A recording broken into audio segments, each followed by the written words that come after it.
Boa tarde, amigos e membros da classe Ciência e Defesa da Fé. Sejam bem-vindos a mais um estudo, quando abordaremos o último capítulo do nosso tema, a existência de Deus e o design inteligente. Vamos ler aqui nosso texto de Colossenses 2,8, que diz: Tende cuidado para que ninguém vos faça presa sua, por meio de filosofias e vãs sutilezas, segundo a tradição dos homens, segundo os rudimentos do mundo e não segundo Cristo.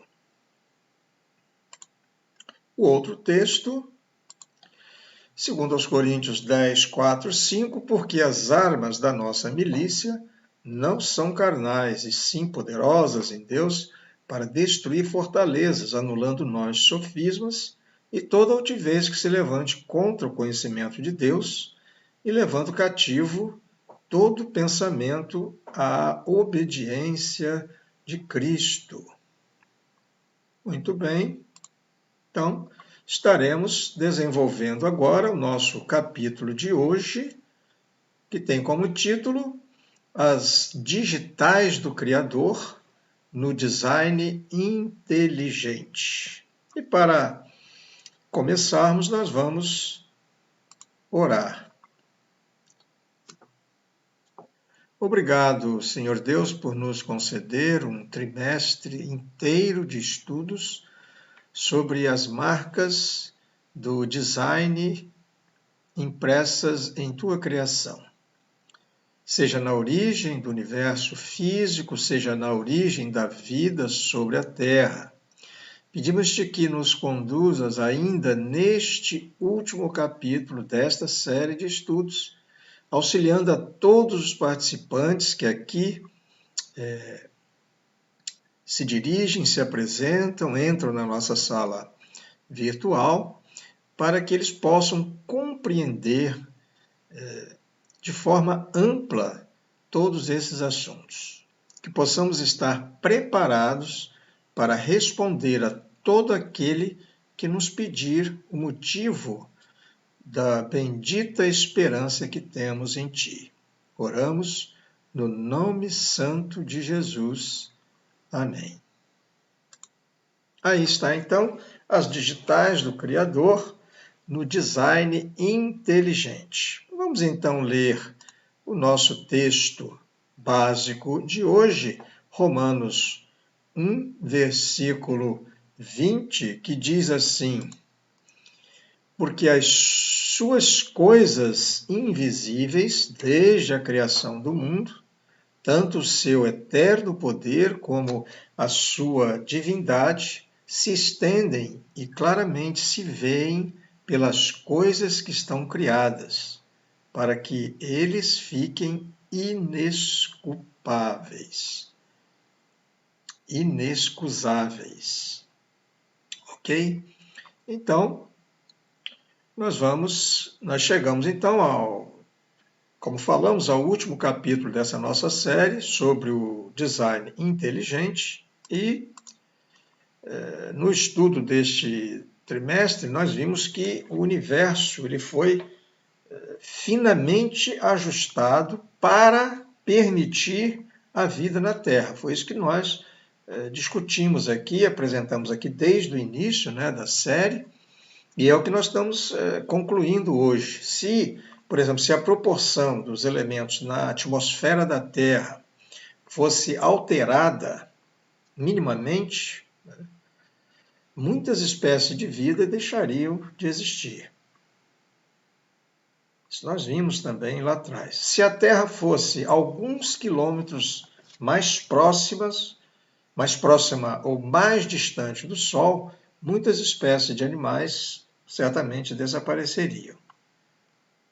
Então, essa distância precisa, ela é muito importante. Quer dizer, na verdade, é um ajuste fino aí da natureza, do cosmos, para que nós pudéssemos ter vida sobre a Terra. A existência e desenvolvimento da vida na Terra, ela requer que muitas variáveis estejam perfeitamente harmonizadas, de tal modo que seria impossível que todas as variáveis que nós vemos chegassem a ser como são apenas por obra do acaso, né, por eventos fortuitos. Isso seria impossível. Os cientistas do design inteligente, eles começam suas pesquisas na esfera natural, no mundo natural, e chegam à conclusão de que a vida na Terra ela foi desenhada por um agente inteligente. É isso que nós temos visto. A presença do desenho na natureza, que transcende ao mundo material e ao mundo biológico, surge como uma evidência da existência de Deus, ou seja, do Criador. Muito bem. Entre tantos exemplos, né, de desenho inteligente que nós temos visto aqui em nossas aulas, no último capítulo de hoje mostraremos as digitais do Criador no ciclo de vida de um peixe muito famoso que vocês conhecem, que é o salmão. O salmão ele nasce em algum rio no hemisfério norte, permanece na água doce, né, nos 2 primeiros anos, mais ou menos, de vida, e vai para o mar.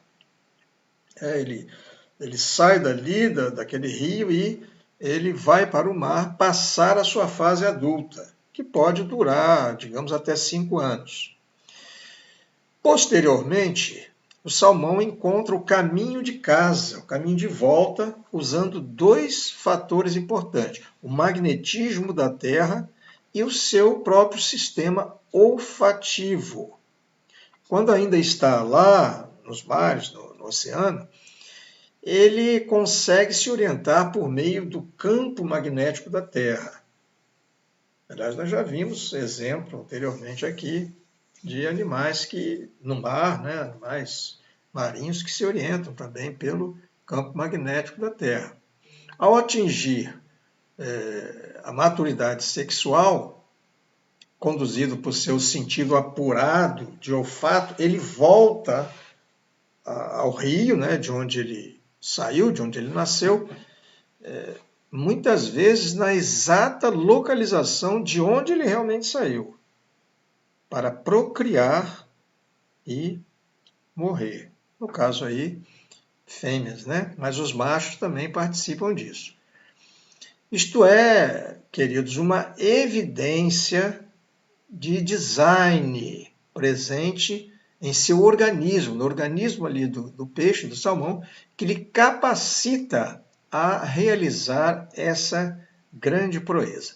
E isso nós vamos ver agora no nosso primeiro vídeo, que passaremos, teremos 2 hoje, e aí vocês vão poder ver com mais detalhes, né, essa incrível aventura desse peixe famoso, o salmão. Vejamos então o vídeo.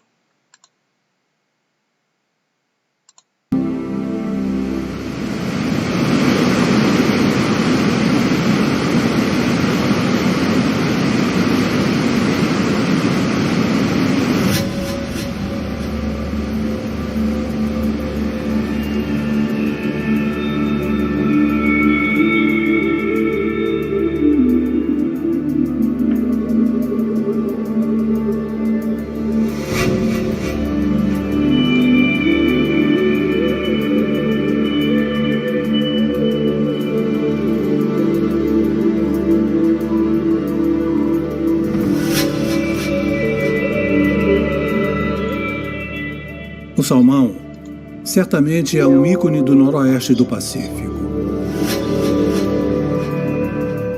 Quando você vê o que um salmão faz, a viagem incrível que ele empreende, começando em um riacho e saindo para o oceano por milhares de quilômetros, e todas as possibilidades de não retornar e depois achar o caminho até a foz do rio, em alguns casos percorrendo centenas de quilômetros rio acima, se batendo e machucando, indo em frente com tudo para encontrar um afluente onde ele porá suas ovas. É realmente incrível.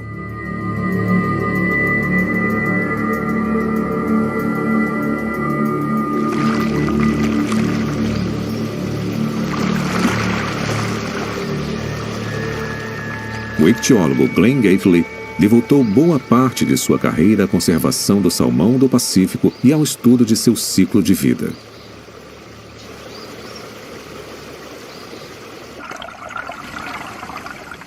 São 5 espécies diferentes desse peixe. E para cada uma geração nova começa nos leitos de cascalho dos rios e córregos de todo o noroeste dos Estados Unidos e Canadá. Primeiramente, a fêmea cava uma red, que é uma depressão no cascalho, e deposita as ovas fertilizadas pelo macho ao mesmo tempo. Aí a fêmea sobe o rio um pouco e cava outra, e o cascalho dessa cobre a outra mais abaixo. A fêmea pode fazer isso 3 ou 4 vezes. Então, esse ninho pode conter diversos bolsões de ovas.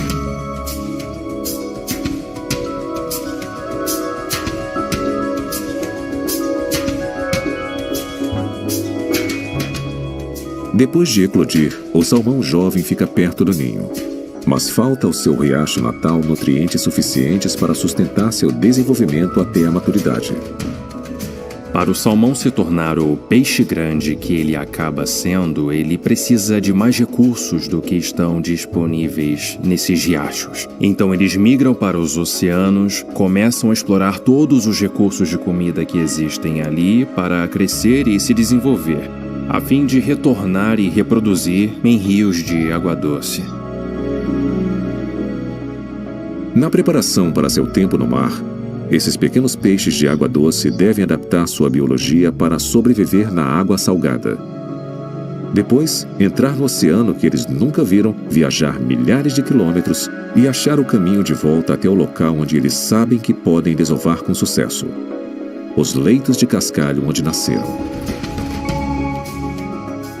2 sofisticados sistemas de navegação são necessários para esta migração.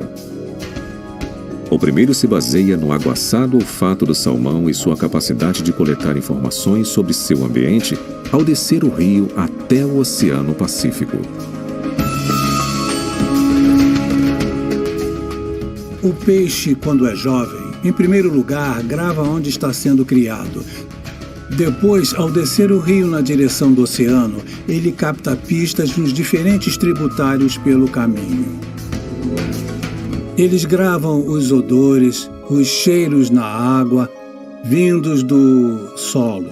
Com a água filtrando pelo solo no rio, as plantas que estão no rio têm cheiros diferentes e seus odores são muito específicos. Tudo isto está sendo gravado em seu banco de memória. À medida que o peixe desce o rio, com estes sinais chegando constantemente e sendo processados até chegar ao cérebro, um mapa está sendo formado. Quando o salmão entra no Pacífico, este mapa químico é preservado e guardado. Anos depois, ele será ativado para garantir a sobrevivência da espécie.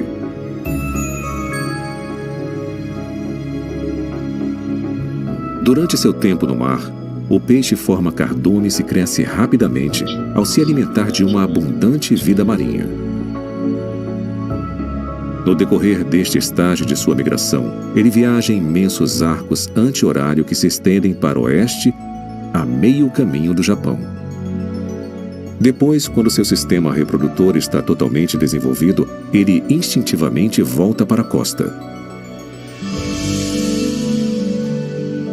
Este retorno ao local exato de seu nascimento começa com uma escolha vital. Após anos no mar, cada salmão tem de primeiro identificar a foz do sistema fluvial correto que acabará por levá-lo para casa.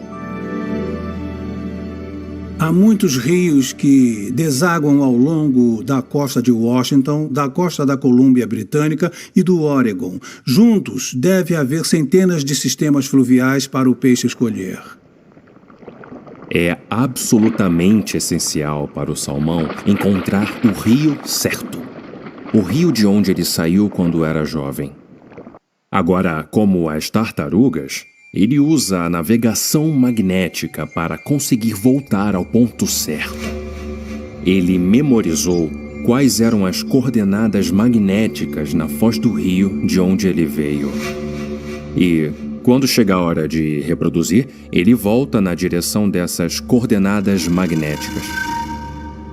Todo setembro, bilhões de salmões vermelhos se juntam aqui, na foz do rio Fraser, em Vancouver, Colômbia Britânica. 3 anos antes, eles nadaram por estas águas antes de entrar no Oceano Pacífico. Agora eles voltaram para iniciar a parte final de sua migração. Uma viagem que terminará com uma nova geração. Quando o salmão se aproxima das coordenadas magnéticas que lhe diz aproximadamente onde estava o rio de onde ele saiu na juventude, depois de chegar nesse local, ele pode começar a cheirar o rio natal, o rio de onde saiu, e começar a subir o rio com base em pistas químicas que ele captar cheirando a água. Este mapa químico conduzirá muitos dos salmões vermelhos mais de 480 quilômetros para o interior até o rio Adams, um tributário do Fraser e lugar onde eles nasceram. Percorrendo cerca de 28 quilômetros por dia, eles sobem o rio incansavelmente.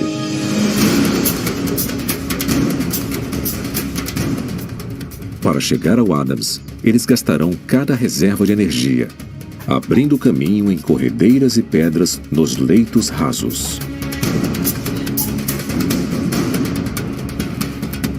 O salmão vermelho fica tão focado em seu objetivo que depois de sair do oceano, ele não come de novo.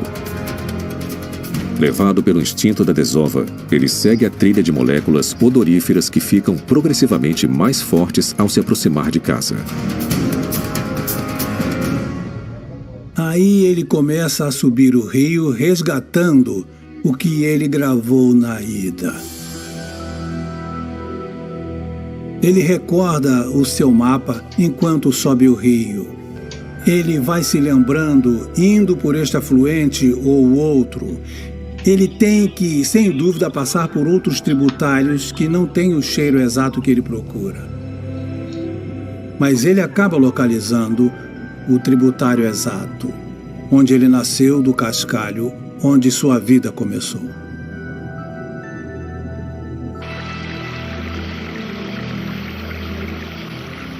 A engenharia biológica necessária para interpretar esses sinais químicos é espantosa.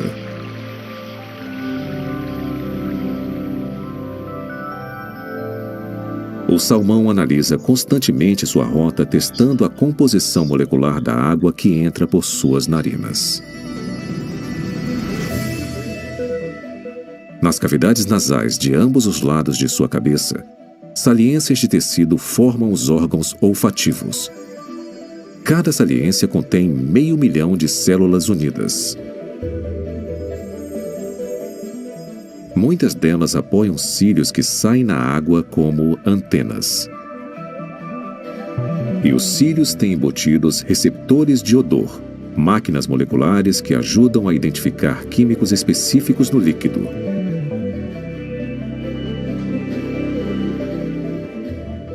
A água contém moléculas odoríferas e os rios exalam diferentes e variadas combinações de odores. Há também uma relação intrínseca entre um tipo de odor e um tipo de receptor. Cada tipo de odor tem uma forma e composição característica. Ao passar pela cavidade nasal, eles fazem contato com os cílios. Se um odor não bater com os critérios exatos de um receptor, ele é bloqueado. Mas se sua estrutura estiver correta, a molécula se prende com firmeza no cílio. Esta forma tem de ser exata e a distribuição de carga tem de ser exata, e aí ela se encaixa como uma luva. É quando tem início a cascata de sinais. Estas conexões disparam impulsos elétricos que instantaneamente fluem pelas células nervosas para fora da cavidade.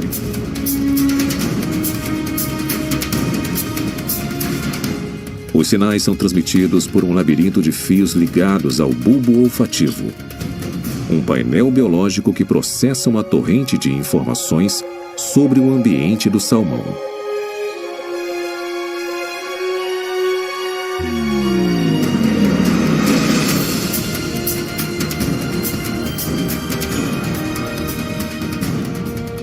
Dentro do bulbo, centenas de receptores interpretam e organizam os dados. Depois os mandam para outras áreas do cérebro que irão compará-los ao mapa químico compilado anos antes, quando o jovem salmão nadou para o mar. Provavelmente eles sabem detectar uma molécula odorífera na ordem de partes por bilhão. Talvez partes por trilhão. Quem pode saber? O que sabemos é que eles veem o sinal geral.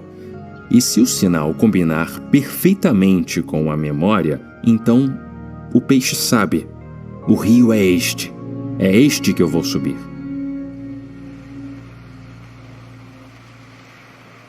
17 dias após sair do Oceano Pacífico, os salmões chegam ao lago Shuswap e à confluência do rio Adams.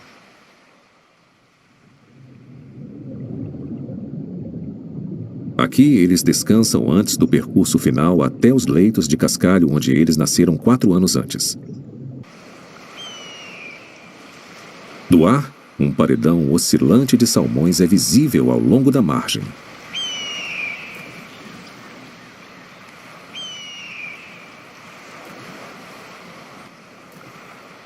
Milhares de peixes seguiram a mesma trilha química para chegar às enseadas deste delta.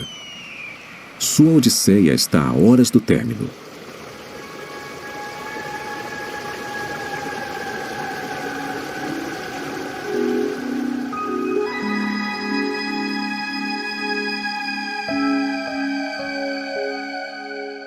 No brilho âmbar do outono canadense, os salmões se dispersam por 12 quilômetros de água corrente e rasa.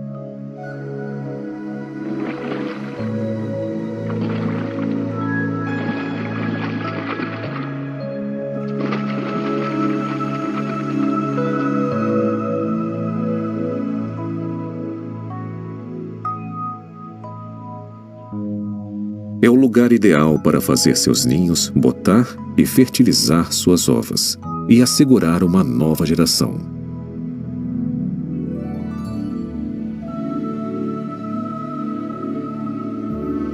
O sistema que o salmão usa para subir o rio parece quase que incrivelmente acurado. Literalmente, milhões deles fazem essas viagens com sucesso e reproduzem com sucesso. Assim, vemos esse ciclo repetido várias vezes. Eu fico pasmo com isso. Estou impressionado com isso. Isto é o que dá vermos à inteligência. E não é o que esperamos de um processo não guiado.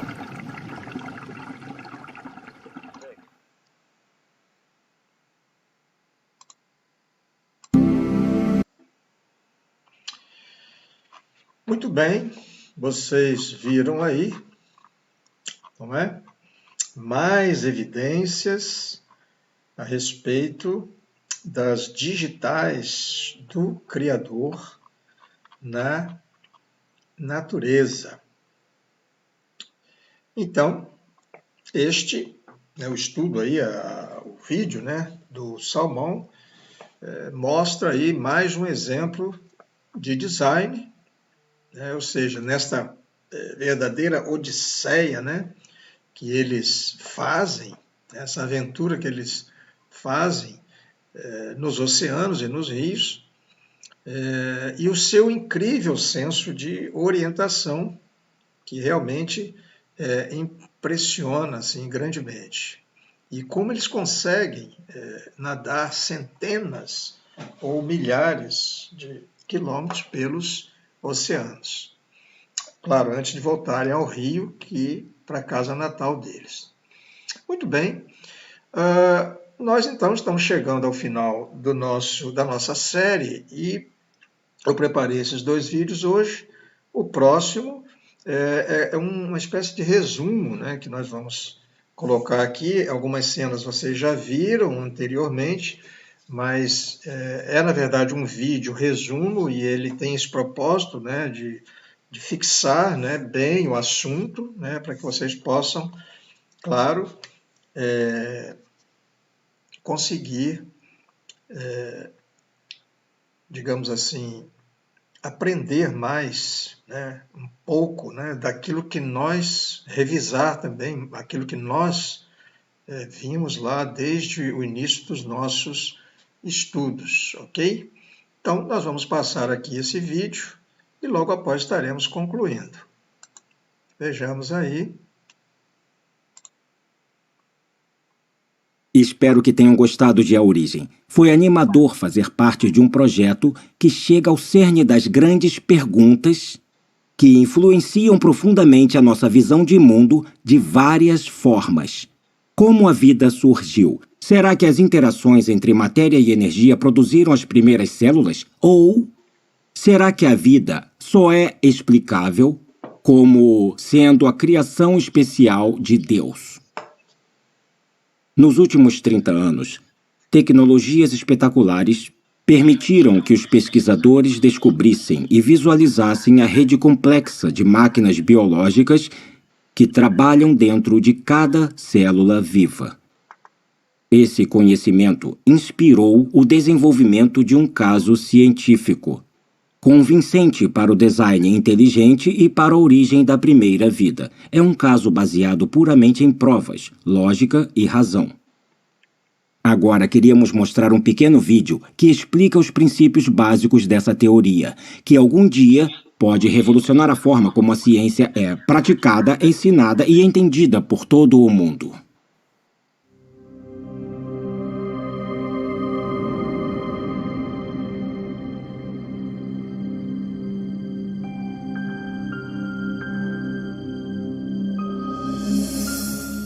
Quando eu vejo máquinas moleculares ou o processo incrivelmente complexo pelo qual as células se dividem, eu quero perguntar, é possível que essas coisas tivessem uma inteligência por trás, que tivesse um plano ou propósito para essa estrutura? A ciência precisa ser uma busca pela verdade sobre o mundo. Não devíamos prejulgar o que pode ser verdade. Não devíamos dizer, eu não gosto dessa explicação, então vou deixar de lado. Em vez disso, quando encontramos um mistério na natureza, precisamos pensar em toda a causa possível que possa explicar esse mistério. Um dos problemas que eu tenho com a teoria evolucionista é que ela descarta forçadamente um tipo de causa antes mesmo que as evidências mostrem alguma coisa. E a causa descartada é a inteligência. Desde o final do século XIX, desde a época de Darwin, na verdade parcialmente devido ao que Darwin escreveu em A Origem das Espécies, os cientistas passaram a aceitar uma convenção, uma definição de ciência que excluía a possibilidade do design como uma explicação científica. E essa convenção tem um nome, se chama naturalismo metodológico. Isso significa que para ser científico, você precisa se limitar às explicações que envolvem apenas causas naturais. Você não pode definir a inteligência como uma causa. Mesmo assim, curiosamente, nós sempre tiramos conclusões relacionadas à inteligência. É parte do nosso raciocínio comum reconhecer os efeitos da inteligência. Considerem, por exemplo, essas mensagens hieroglíficas entalhadas nas ruínas de monumentos egípcios. Ninguém atribuiria os formatos e arranjos desses símbolos a causas naturais, como tempestades de areia ou erosão. Em vez disso, as reconhecemos como o trabalho de escribas antigos, agentes humanos com inteligência. O mesmo raciocínio nos leva a concluir que as misteriosas estátuas de pedra na costa da Ilha de Páscoa não foram formadas pelas ações do vento e da água por grandes períodos de tempo. Também não supomos que as plantas podem ter esses formatos familiares sem algum tipo de interferência inteligente. É claro que fazemos essas inferências o tempo todo. E nós sabemos que estão certas, mas a pergunta é com que fundamento fazemos essas inferências? Quais são as características que nos permitem reconhecer a inteligência? Recentemente, em um livro sobre a inferência do design, o matemático William Dembski fez um grande avanço na compreensão do raciocínio do design. Dembski identificou as características específicas dos artefatos que nos fazem reconhecer uma atividade inteligente prévia. Eu cheguei a essa conclusão analisando a forma como nós pensamos sobre o design. Quais são os passos lógicos que nós percorremos para chegar à conclusão de design. Então, o que eu tento fazer é estabelecer critérios confiáveis, empíricos e cientificamente rigorosos para decidir se alguma coisa foi de fato projetada. Eu analisei a lógica por trás e o que eu descobri foi que são necessários improbabilidades, especificação e o tipo certo de padrão, padrões objetivos. De acordo com Dembski, seres humanos detectam corretamente a atividade da inteligência quando observam um objeto ou evento altamente improvável, que também tem um padrão reconhecível. Um padrão desses é encontrado em Black Hills, na Dakota do Sul. Se você viajar ao oeste, vai ver vários formatos diferentes nas montanhas. A maioria não significa nada, são apenas rochas espalhadas em vários padrões. Mas o que você não vê são os rostos de Lincoln, Jefferson, Ted Roosevelt e George Washington nas montanhas. O único lugar onde você vê isso é na Dakota do Sul. E isso está lá porque um escultor excêntrico decidiu que queria honrar esses presidentes e passar grande parte da vida esculpindo os rostos deles em uma montanha. Esse padrão é improvável. Uma encosta aleatória também é improvável, mas uma encosta aleatória não especifica nada. Mas nós sabemos que tinham 4 caras que foram presidentes dos Estados Unidos com um padrão específico nos rostos. E esses padrões na encosta da Dakota do Sul combinam com esses rostos familiares.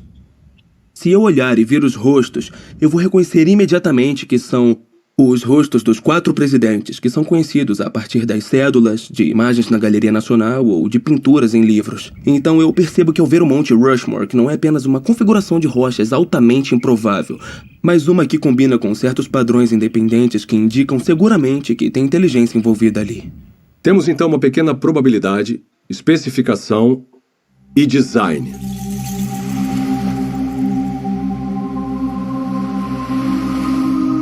Em uma praia, outro padrão improvável gravado na areia ilustra como nós detectamos o design.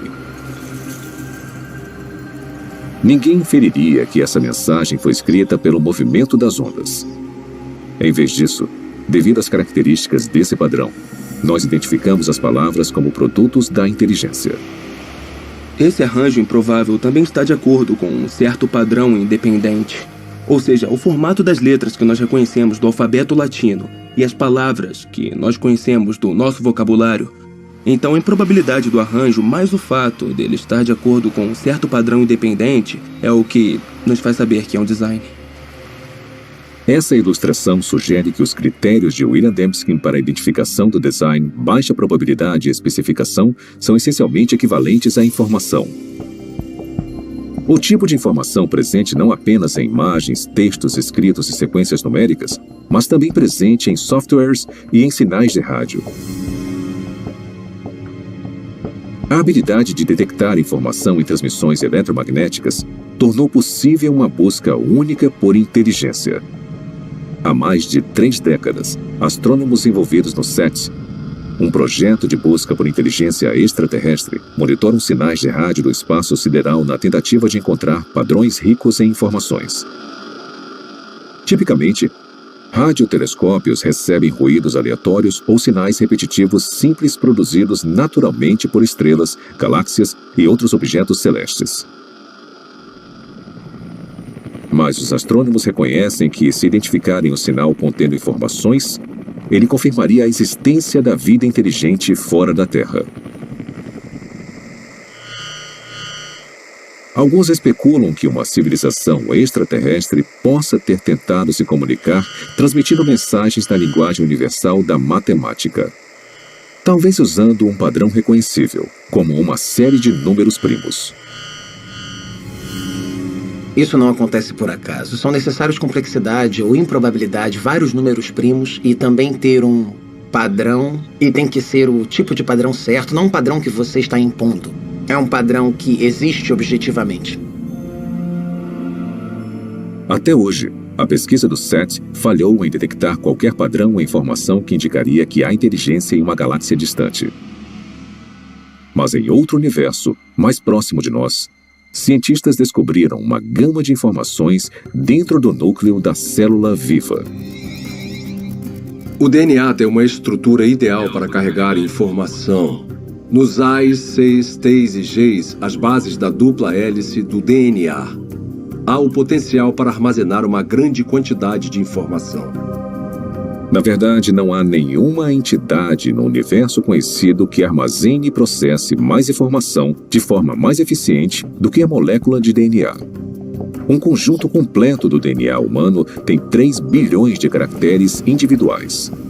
Análises das regiões codificadoras da molécula de DNA mostram que seus caracteres químicos têm um arranjo específico que lhes permite transmitir instruções ou informações detalhadas, como letras em uma frase com significado ou dígitos binários em um código de computador. Bill Gates disse que o DNA é como um programa de computador, mas muito mais complexo do que os que nós conseguimos criar. Se você pensar sobre isso, mesmo que por um minuto, é uma observação altamente sugestiva, porque nós sabemos que o Bill Gates não usa vento, erosão ou um gerador de números aleatórios para criar um software. Na verdade, ele usa engenheiros inteligentes, engenheiros de software. Então, tudo que sabemos com base na nossa experiência sugere que os sistemas ricos em informação são criados a partir do design. Mas o que pensar sobre o fato de que há informação na vida?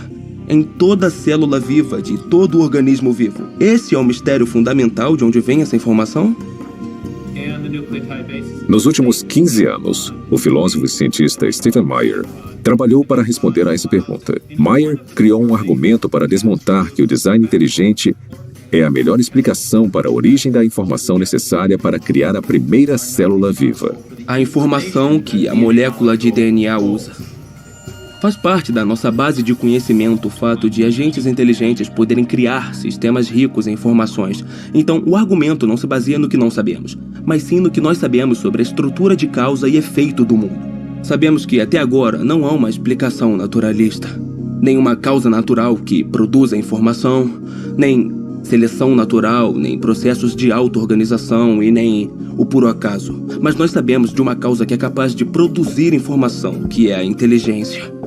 Então, quando as pessoas inferem o design a partir da presença de informação no DNA, estão fazendo na prática o que se chama nas ciências históricas de uma inferência à melhor explicação. Quando encontramos um sistema rico em informações na célula, na molécula de DNA especificamente, podemos inferir que a inteligência teve um papel na origem desse sistema, mesmo não estando lá para observar o surgimento do mesmo. Há 150 anos, Charles Darwin transformou a ciência com a sua teoria sobre a seleção natural. Hoje, essa teoria encara um desafio formidável. O design inteligente provocou uma descoberta e um debate intenso sobre a origem da vida na Terra. E para um número cada vez maior de cientistas, ele representa um paradigma.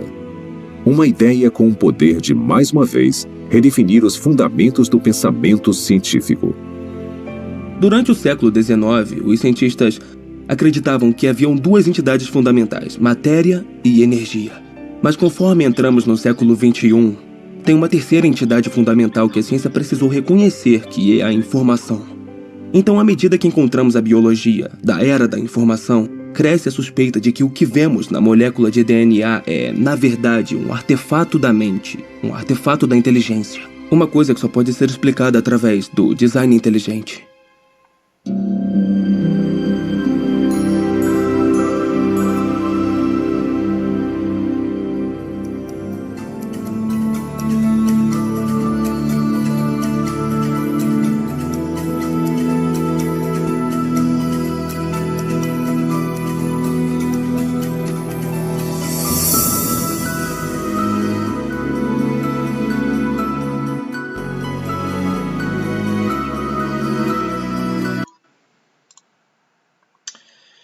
Bem, então constatamos aí através desse vídeo, né, ele serviu para fazer uma revisão daquilo que um pouco daquilo que nós vimos durante esses 3 meses, né, São 13 estudos, e aí fizemos aí uma revisão, né? Um resumo daquilo que nós vimos, para que nós possamos fixar aí em nossas mentes, né, esses assuntos, ok?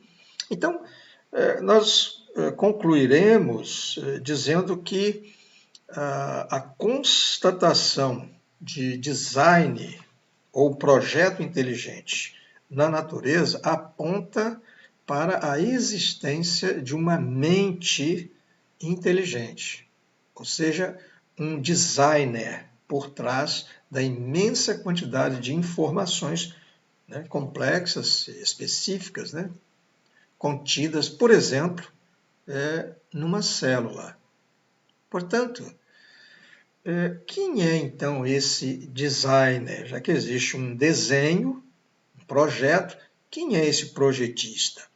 Bem, os criacionistas bíblicos defendem que há evidências abundantes de que o design que vemos na natureza seja o Deus revelado nas Escrituras Sagradas. Ou seja, o desenho, o design, o projeto que nós vemos e vimos aqui, com vídeos e slides e tantas informações, ele mostra exatamente a obra desse Deus Criador revelado, né, como nós cremos, nas Escrituras Sagradas, na Bíblia.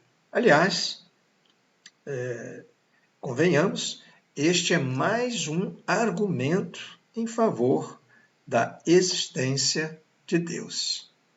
Amém? Então, chegamos assim ao final de nossa série e, para tanto, vamos ler aqui o nosso texto, que sempre colocamos aqui, que é o texto que evidencia, né, esse estudo, essa apologética cristã, a defesa da fé que nós temos feito aqui. Esse é um texto que nos coloca exatamente no epicentro desta questão. 1 Pedro 3,15, que diz: antes, santificai a Cristo como Senhor em vossos corações, estando que sempre preparados para responder a todo aquele que vos pedir razão da esperança que há em vós. Então, com isso, nós concluímos que nada aconteceu por acaso na criação desse grande universo, da Terra e também da vida e dos seres humanos sobre a face da Terra. Tudo teve um propósito, tudo teve uma finalidade. E para isso, somente uma mente, né, uma inteligência maior pôde exatamente projetar tudo isso aí. Nós sabemos quem foi, nosso Deus, e por isso nós estamos completando aqui os nossos estudos, mostrando essas evidências e também reforçando aqui a nossa fé. Ok? Tenham todos, então, um domingo aí abençoado, ainda pela frente, e uma semana também de realizações, de cuidados, né, com relação à saúde, e que todos, então, possam voltar no próximo domingo, quando estaremos desenvolvendo mais assuntos aqui da nossa ciência e defesa da fé. Até lá!